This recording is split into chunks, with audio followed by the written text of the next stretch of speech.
Hey folks, welcome back to the channel. I thought today that I would try some image testing on Slate using the different modes within Lightburn. Using this old self-portrait that I had lying about on my computer. It's quite a dark image, so it'll be interesting to see how we'd get on with it. I've not done a huge amount of photo processing, so let's just bash on. So what we're going to do first is we're going to go to imager.com and upload as a grayscale. Once we've got it uploaded, you just have to go in and resize it. It's always best to resize the image first before you edit it. So that's what we're going to do, and I'm just selecting 100mm by 100mm because that's the size of my slate. And then we go over to material and we select black slate under the CO2 menu and then download it. I download it as a BMP. You can download it as a JPEG or a PNG if you really like. It's up to yourself. Once we've done that, we can place it into Inkscape and have a wee look at it. Now, it may not look like much, but this is basically converted the image into black and white dots, pixels if you will. So now it's time to prep the actual image itself, and we'll bring the image into Lightburn just by copying it there and then pasting it into Lightburn.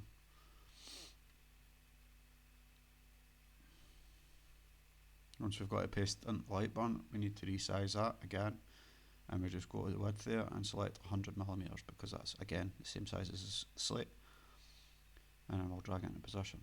And then I've already got some preset settings in my material library, so we'll go down there and we'll go to slate once I find it, and then we'll select the test file that I've got set up ready, and then just click assign.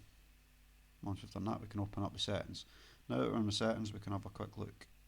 So to keep things fair, I'm going to use the same speed, power and minimum power for all of my tests. So that's 300mm a second. Minimum power is 1 and the maximum power is 10. Just to see if there's a massive difference over the different image modes. So I'm going to set up the file with each of the different image modes and then come back to the laser and process them. I won't show you all that because it's just rinse and repeat for selecting different modes. So I will let the laser do its thing and then we'll come back in at the end and compare the results. I forgot to add in the imager slate there, so I do pause it halfway through the job and go in and add that in.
So now that that's all done, we'll get the lid open and have a wee look.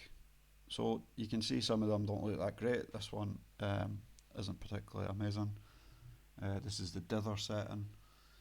Again, it's lacking detail. A lot of it's lost. I don't know if it's my power settings and stuff. Like I say, I don't use process images that often.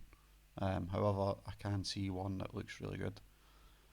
This is the ordered setting for Lightburn. This is Stucky.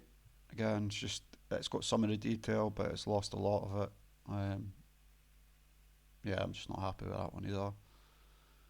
There's a few here that, I mean, it's not clear it's not the image that I wanted to engrave, but it kind of gave a good, cool effect, just like the shadows aspect of it.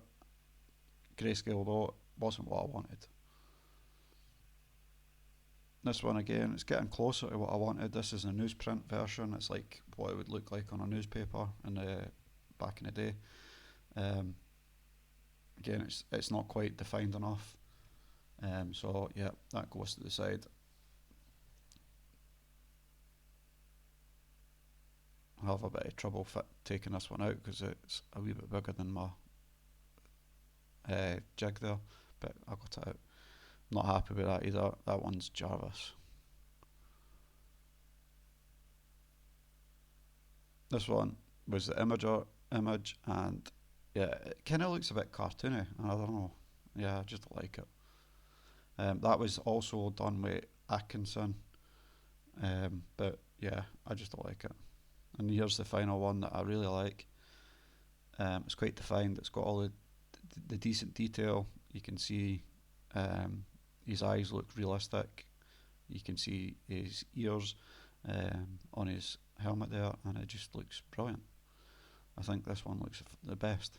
Anyway, if you've got any tips, tricks, or suggestions on how you can process images better, drop them in the comments below. I'm always willing to learn. This wasn't perfect. Nobody's perfect. Let's learn and move on. Thanks. Bye.